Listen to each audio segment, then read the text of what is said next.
Beer has to be. All right.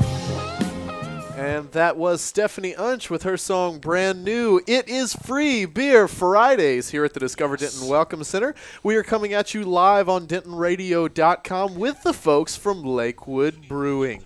Thank you guys so much for being here. We greatly appreciate it. Thank you for having us. We also have, of course, in the studio, Miss Corey, one of our other lovely guys. DJs, and Ben from the Bearded Monk. How's it going? If you're not familiar with Free Beer Fridays, every single Friday we have brewers from all over North Texas bringing in the craft brew samples and all the cool stuff from really all over. Denton's got such a great beer culture with so many different options to choose from, whether you were going to East Side or Oak Street Draft House or Fry Street or the Bearded Monk or this endless sea of all these beer options. And you get to kind of go a little deeper here on every Friday at the Welcome Center, meet the brewers, get to sample the beer, and then afterward, there is the after party at the Bearded Monk where you may get to hang out with these guys, have a bit of a bigger glass of those brews, and learn about all things craft brew. So we're excited to have you guys here. Thank you so much for coming. Thank you. Yeah.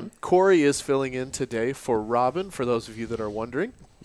And we'll be getting more into that in just a moment. But so give us the origin story. Where did Lakewood come from? Lakewood Brewing Company was started in a garage in East Side Lakewood area, Dallas, with Wim Benz. See if I can get the entire story right. He was first generation Belgian. Came over here when he was about 5-6 years old. And then whenever he went to college and started turning drinking age, he went to the Flying Saucer because he wanted to have some beers that reminded him of home. Because he'll tell you that over in Belgium, the drinking age laws, I don't even think they are any. Like, you know, there's such a thing as a Belgian table beer, which is just a low ABV beer that's just it's almost something you would give the kids table. It's kind of an interesting story when he tells it. So he was very, very interested in beer, loved it. He was working marketing job. I forget the name of the company. And he started homebrewing out of his garage out in Lakewood. And gotten really good, started winning some homebrew medals, and was thinking, well, man, I can just do this. I can start a company. Or I can start a brewery. And so he went and got his certifications from, I believe, the Brewing Institute, the Brewing Institute or Siebel, one of the two, I can't remember. Then did an apprenticeship at RAR, our friends over in Fort Worth. And then after that, he started up Lakewood Brewing. We opened our doors, sold our very first keg in August of 2012. Wow. And that's our mark for the beginning. That's our anniversary is August 4th every year. And we've been going strong ever since then. We like to think of ourselves as kind of like the pioneers, the second generation pioneers of the new craft wave, and we've put ourselves at a very high quality, high consistency. We take a lot of pride in what we do, and we make sure we do it to the nth degree every time. Very cool. Oh, and it's so very good. Mm-hmm. Also very good. So do you feel like it has a lot more of the – I mean, I guess it would be weird to say do you feel like it has German influence? Because I think every beer, I guess you could say, has a German depending. Anyway, what do you think sets it apart and makes it unique? Is it that German influence or? So the beauty about American craft beer and the reason why it's become such a big popularity hit in America, and it is starting to become emulated elsewhere in the world. You're starting to see craft breweries or craft style breweries opening up in Germany and Japan and Russia and Australia, and it's. So I always like to tell people that the Germans have centuries of this is how we do it. They're on Hansgebot. Beer has to be made this way, to this degree, to this whatever. Dry. Yes, exactly. The Belgians are very similar, but they're held by tradition. They've done the same thing for centuries, just brewing the way the monks did, and brewing the same thing over and over again and perfecting what they do through tradition and practice. Well, we here in America, we're not about that life. We're about what can we do, what can we make bigger, bolder, faster, stronger, weirder, dumber. We're a nation of making mistakes and living with them. Yeah. And some of those great mistakes were taking traditional recipes that have been in the books for centuries and saying, well, what if I threw some coconut in there? Or what if I put that in a barrel? Or what if I did this? And what sets American beer apart is doing that. We have no centuries of tradition. We have no beer law. There's tons of beer laws, but nothing that says what we can and cannot put in the beer. So what we get to do here and what makes American craft beer different is because our influence comes from our own imagination. Now, the techniques have come from the pioneers in Germany and in Belgium, but as far as like the recipes and what we're doing, we're going leaps and bounds beyond anything that's someone from Paulaner would have ever dreamed of. Very cool. And that to me is what sets everything apart here in our craft scene. Nice. Mm-hmm. Love it. Right on. Well, very cool. Well said, sir. Well said. I had to tag that one in there. Yeah. So we've gotten to kind of talk. Where did you guys come from? I always love to hear where you guys going. What are some of the things coming up soon, or that you're currently doing that we can be talking about? So much tastiness. Oh yeah. Again. 2017 is going to be an awesome year for us. Epic. We've got first we're redoing the packaging for all the Temptress variants. So all the raspberry and mole and French Quarter and cinnamon. We're going to be going away from bombers and doing in 4-packs, similar to the way Temptress comes normally. On top of that, there's going to be a barrel-aged version of each of those beers for draft only, which is going to be fun. I'm actually still working on a few, still trying to figure out which barrels we want to get and which ones are available. So that's a lot of fun right now. But the first one will be bourbon barrel-aged raspberry in February for Valentine's Day. Be excited. I've got, let's see. Red Wine Till and Toil, which we have on sample here at Denton Live. That's going to be in bombers for the first time this year. It is a previously draft-only beer. This year it is going to be draft and bottles. Nice. It's going to be very similar to the BBT packaging, so the bombers and the box. That's super exciting. I love that beer. I've always wanted that to have in a bottle to set aside and keep away. Let's see. As far as new, this summer, we're going to be so I always like to tell people that when it comes to seasonals here in Texas, you have your spring season, you have your long summer season, then a tiny fall season, and then what we might consider winter, which I guess right now. So I mean, we're gonna have 2 summer seasonals this year. Very cool. So right we're now. Smart. when you consider how long a Texas summer is, it's spanning 4 or 5 months of hot weather. What we're gonna have is we're going to take our normal summer seasonal Zomer, which is our Czech Pilsner, and this year we're going to do a dry hop of it. That's the way Zomer is going to come now. Is Cool. Zomer Pilsner dry hopped with lemon drop, Saaz, and Sterling. Wow. So excited. And then also, Just sweet and citrusy and wonderful. it's the best gonna be thing. glorious. Right Thank you, Tommy, for thinking of that one. That was a good call. And then we're also going to do a Berliner Weiss, a fruited Berliner Weiss. I don't know if off the top of my head, I don't know if we've decided on which fruit. But if you had ever heard of or had it, we've made it before in a very small batch. We're going to be Artsy Tartsy, which is a kettle soured Berliner Weiss that we're going to then age on fruits for a little bit. Not very long, just enough for a little bit of re-fermentation to happen. And it's going to be draft only. So you'll have Zomer Pills, dry hop Zomer Pills for the full season, and then draft only for the Artsy Tartsy. So we'll have two summer seasonals. And then we are also later in the fall going to have the reincarnation of the Goatman For anyone who knows Lakewood, Lakewood Past, it wasn't that long ago, but 3 years ago, one of our third legendary. Yep. Which we have said in the past, we will brew these once and only once. This is the first one to break that. Yeah. This was our Imperial Black Lager, that was heavily hopped with. I forget all the hops in it, but the main star of the show is Simcoe.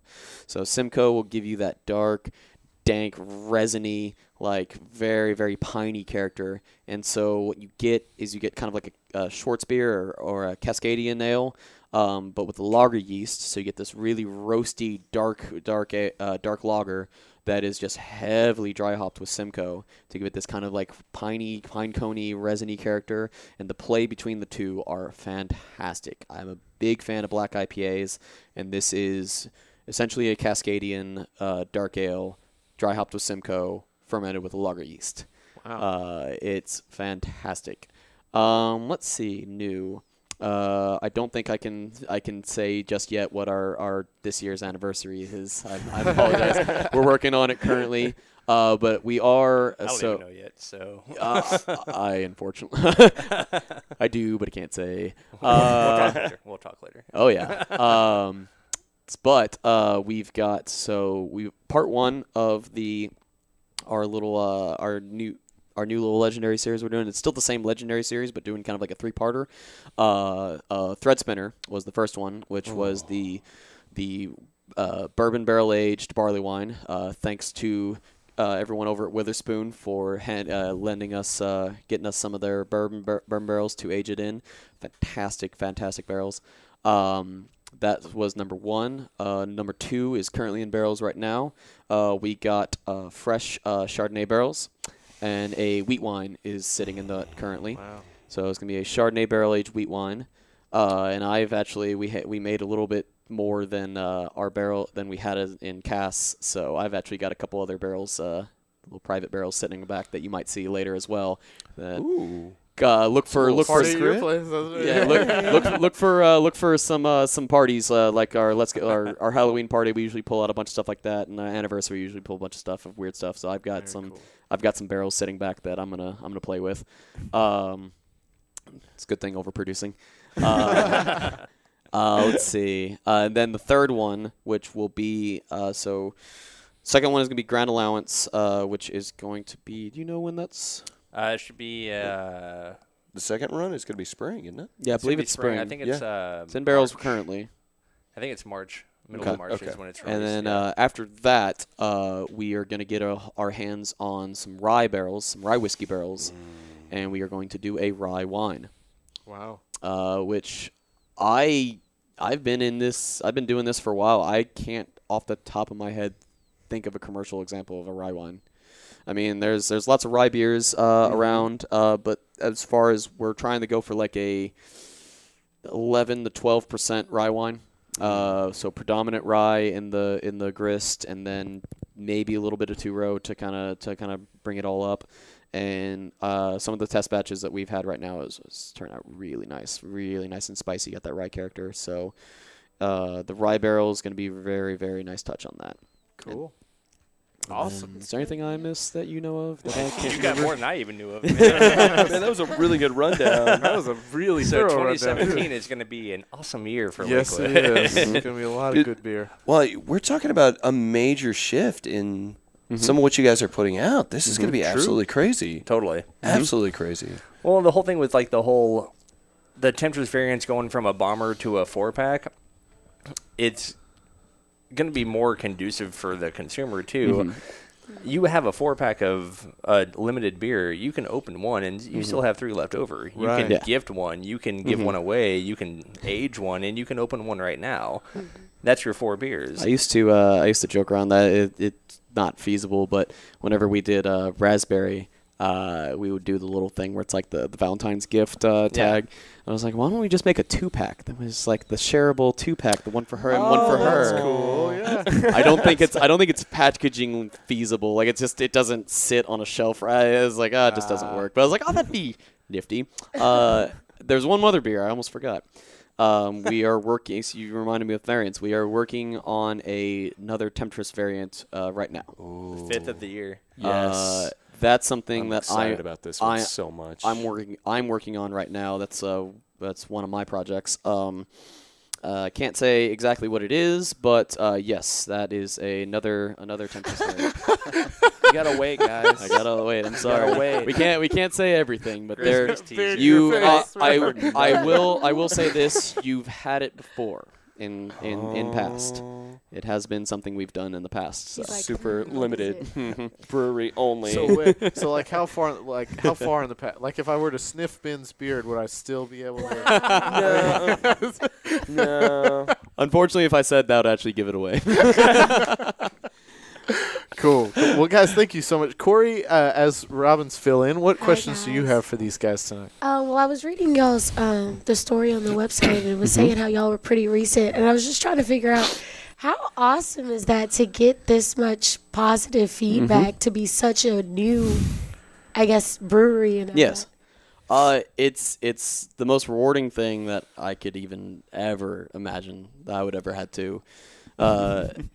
Like you would have told me about 5 years ago that this is what I would be doing, and it would relieve this kind of, it would be this kind of praise, and I could go on Untapped right now and scroll through people like saying praises about my beer or our beers, and it feels good. It's incredible, and I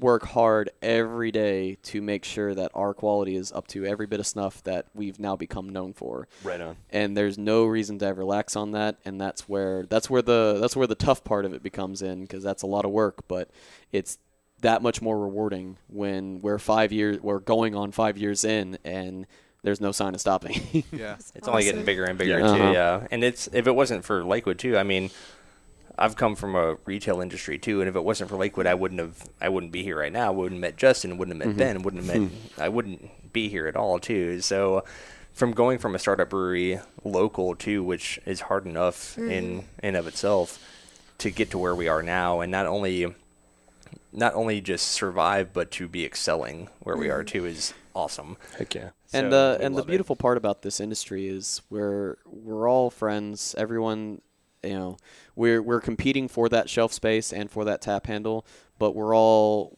no one's cutting everyone's throats. We're all going to each other's parties. We're all hanging out on the weekends. If someone needs some yeast, or someone needs some hops, or if we need some grain or something, we'll call up some people or put up like, hey, who's got some extra chocolate malts? And some guy will get someone from wherever will get in a truck and head it on down. And so it's one big community in the craft industry, and it definitely shows. And we're having a blast doing everything we can to keep up with the demand. I think currently in DFW as a whole, there's touching 40 craft breweries now, with 10 more coming up this 2017, and the more the merrier. Yeah. Seriously, yeah. The more beer, the more people coming at it with different mindsets, with different ideas. That's what makes this truly an artistic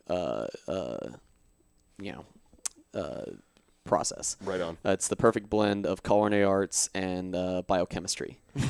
And so you get a lot of different minds rolling through breweries at all times. Dude, that is so awesome. And that's one of the things that I loved about the craft beer industry. Yeah. That there was so much support across the board. That's really awesome. Yeah. Because I feel like that's a very, I want to say just Denton thing. I think maybe it's almost a North Texas thing. Like if you take the music scene, we were interviewing Jarrett Reddick with Bowling for Soup, and he's talking nice. about all these great local bands that he loves, that they grew up with, and they were all sharing and contributing and collaborating. When you go to some of these maybe major other music hotspots, and nobody tells anybody else where the good gigs are, because what if you take it from me, right? Cutthroat. Yeah. It's very cutthroat. And here in Denton, everybody's like, "Hey man, these guys actually pay. Let's come play." And calling in all their friends. Yeah. And I feel it's the exact same story with the brews and stuff like community market, and why all these things happen is everybody starts to kind of come together, and we kind of join hands to make this sort of thing happen. It's just so cool to see. The best thing that can Right help on. craft beer in terms of growth, that from my understanding, now I'm not a salesman, so there might be some guy there's probably some marketing guy in some big 500 company going, no, that's never going to work.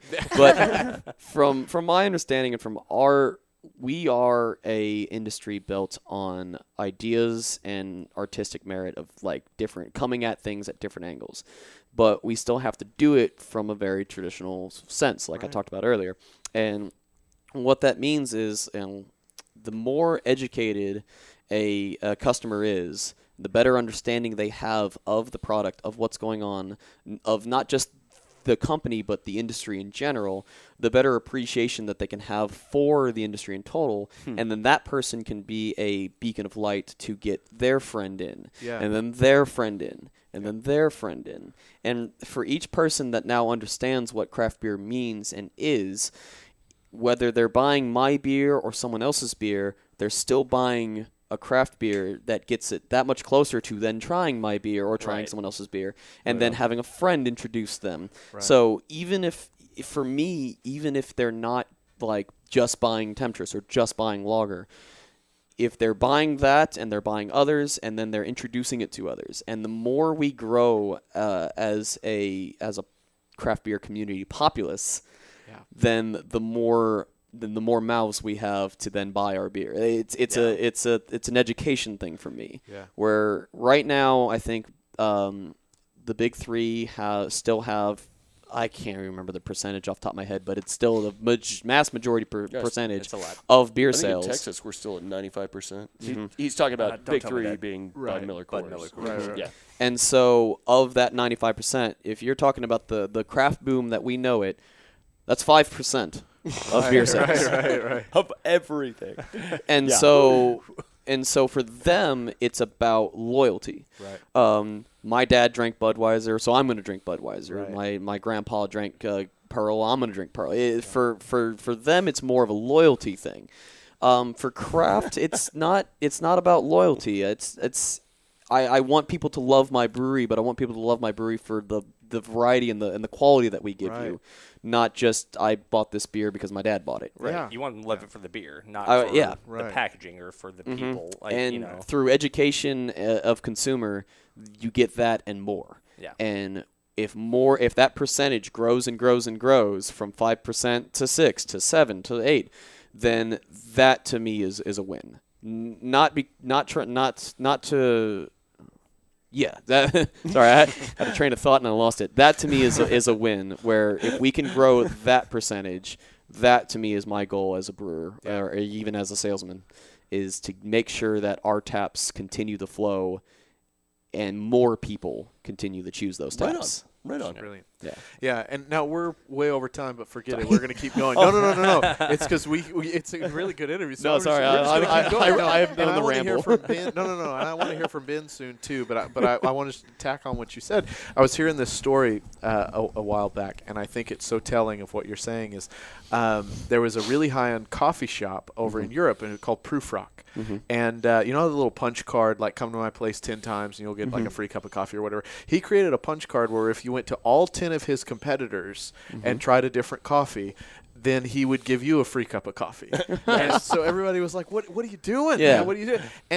And his sales like would just go through the roof. And everybody was like, "What's the deal?" And the thing was if you could get them in the fine coffee culture, Yes.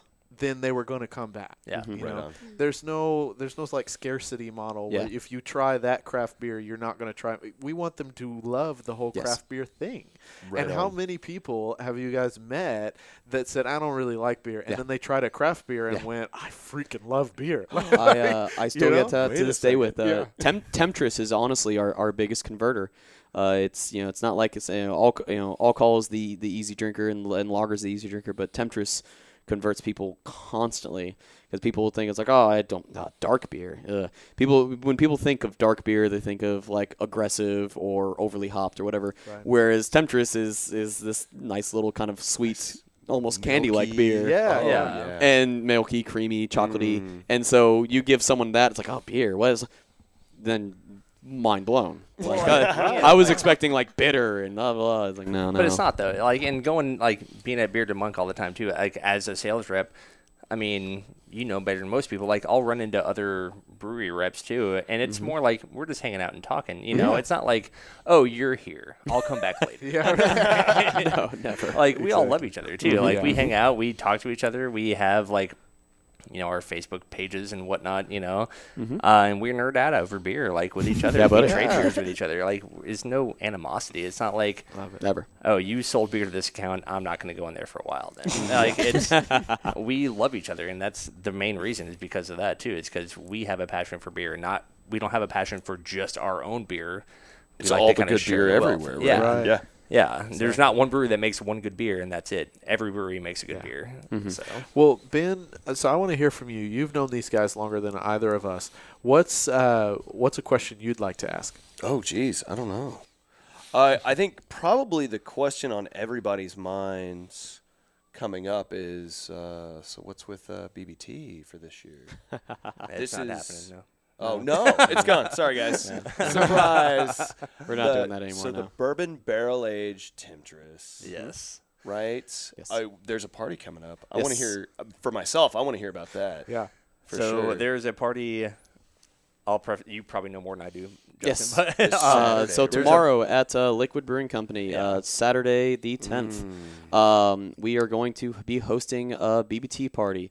Bourbon Barrel Temptress, for those who don't know, is our barrel-aged version of Temptress. It's in the name. Aged no less than 6 months. All barrels are filled in early or late spring, aged through the summer and the fall, and then we empty them in November. Each year is a different barrel. The first year was Bullet. The second year was Bullet. The third year, I don't remember. Last year was Heaven Hill. Oh, man. This year is Breckenridge.